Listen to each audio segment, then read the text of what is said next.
but I really have to say that the more I use this camera, the more I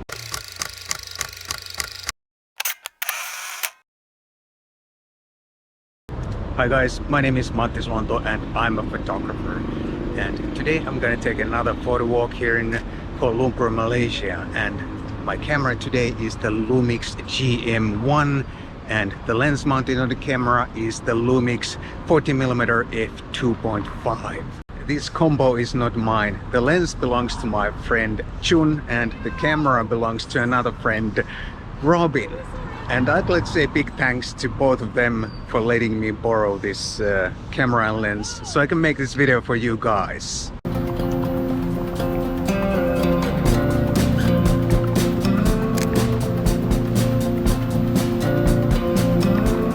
A small micro four thirds camera like this with a tiny lens is often considered as an alternative, affordable alternative for the Ricoh GR. And in this video I'm gonna play with that idea a little bit, but I don't think it's fair to compare this to the GR3 that I also have with me today, because this camera is so much older design, the sensor is smaller, and this camera was originally designed for completely other type of photography or other type of customers.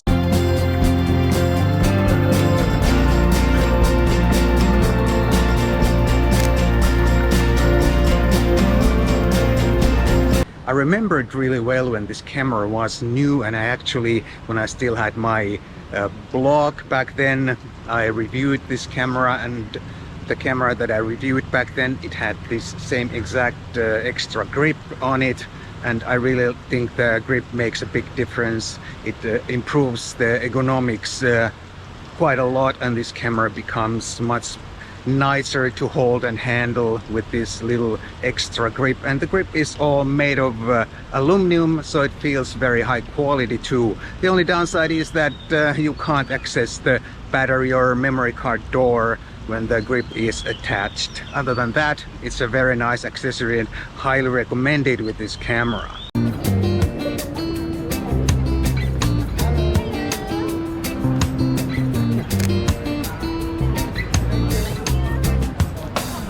This 40mm lens is the tiniest micro four thirds autofocus lens as far as I know, and it's generally not considered the greatest lens there is, but it's also not a bad lens. I think it's a very good affordable lens, like my friend Robin put it.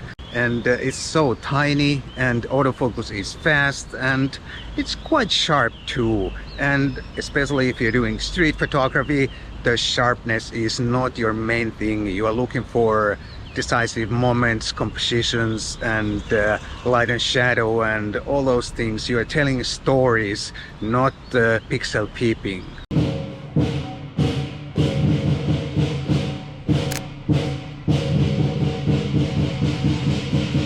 When this GM1 came out, it was meant to be like an affordable, simple, entry-level camera. And you can see it when you look at all the controls. It has very minimal controls, which can be good and bad at the same time. It's good to have simple controls, then you are less likely to get confused with the controls, and it makes it easier to use the camera.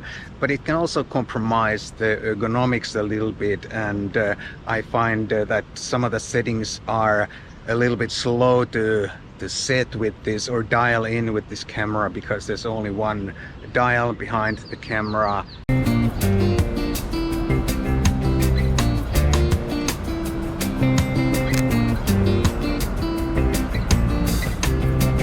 This camera is quite old design, but it's surprisingly responsive, and especially the autofocus is really quick. But one thing I really don't like is the touch screen. I think I'm not the only one who occasionally has the autofocus point in the far corner of the screen, and I have no idea how it got there, but it's there, and it's very annoying when you turn on the camera and start taking pictures, and you know, your autofocus is all over the place, because you take the first couple of frames until you realize that the autofocus point is somewhere in the, you know, far corner of the screen.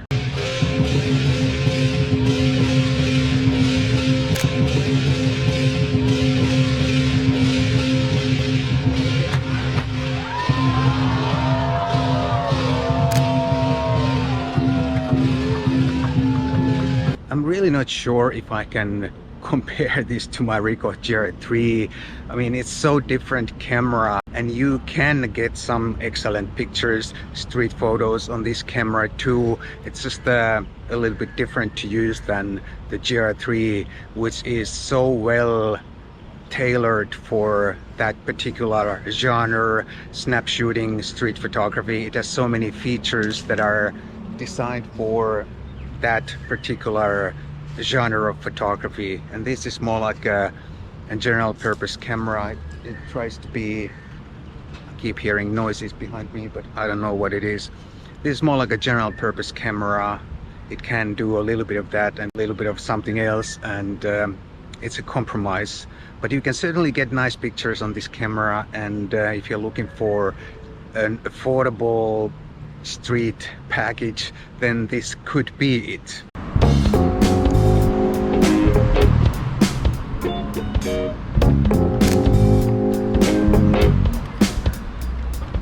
I mentioned this camera belongs to Robin, and as it happens, Robin is right here right now. So let's ask him. Lately, I borrowed. You borrowed my Yes. GR3X. How would you compare it to this GM1? I think both are very different cameras, and it's not fair to compare. I did enjoy shooting with your GR3X. Thank you so much for loaning me. I like that the camera is just one, like this. You can't remove the lens, you can't remove anything, and that uni body design, like everything in one piece, is a huge advantage. It feels really sturdy, and I feel more confident using it. Of course, I'm not saying that interchangeable lens camera is bad. GM1 itself, of course, you have the options to change lenses, but even the smallest micro four thirds lens on the GM1 will make it look quite thick. It's significantly thicker than the GR3X or the GR3. So the fact that they can fit such a large image sensor, the APS-C size, and the fact that that lens in the GR3X is excellent, they can make it so slim and so pocketable. That is a marvel. I'm truly impressed. All right, thanks Robin for your opinions, and now let's continue taking some awesome pictures. Yes.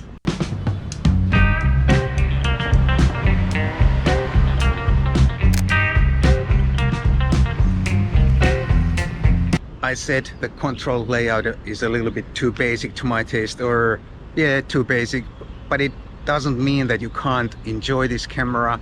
I think one of the definite upsides is the tiny size. Even when the lens is mounted on the camera, it's relatively small and tiny, and it's easy to take with you every time you go out, and it makes you take the camera with you, and it makes you take pictures too, which is important. If you never take your camera with you, you can't make any pictures, and you'll never capture anything awesome.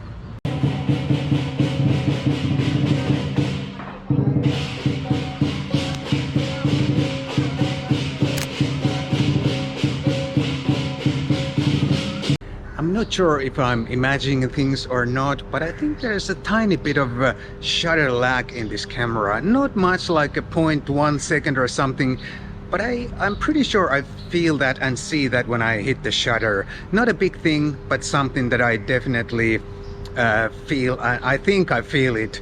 But it's, on the other hand, it's no wonder. This is already an old camera, and old cameras had, especially old mirrorless cameras, they had a little bit of shutter lag.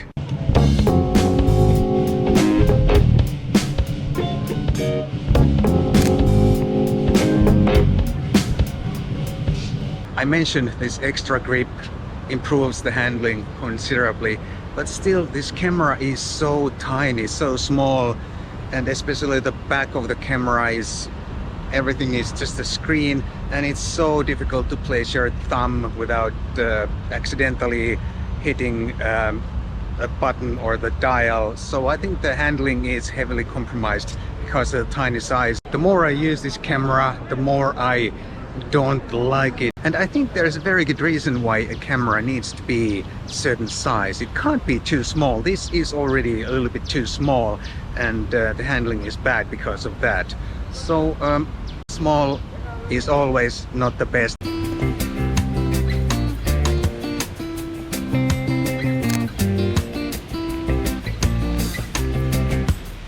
has been a very enjoyable morning with this Lumix GM1 and the 14mm lens. I got some half decent shots and I had good fun, but I have to say that this GM1 with this 14mm lens, this is nowhere near as much fun as my Ricoh GR3.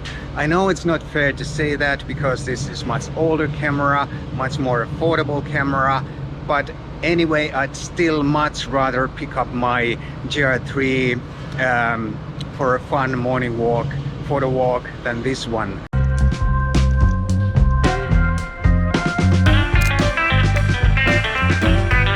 But this is very affordable and you can get some really nice shots on this camera, and I like the lens a lot. It's a perfect street lens if you like 28mm equivalent.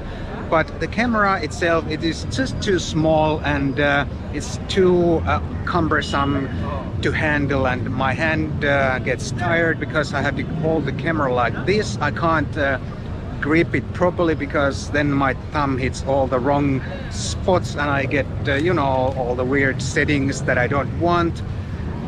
So mixed feelings for me with this camera, but I hope you still enjoyed walking with me today, and thanks for that. And if you enjoyed this, please consider buying me a cup of coffee. There's a link down below for that if you don't live in Finland, and I'll definitely see you in the next one.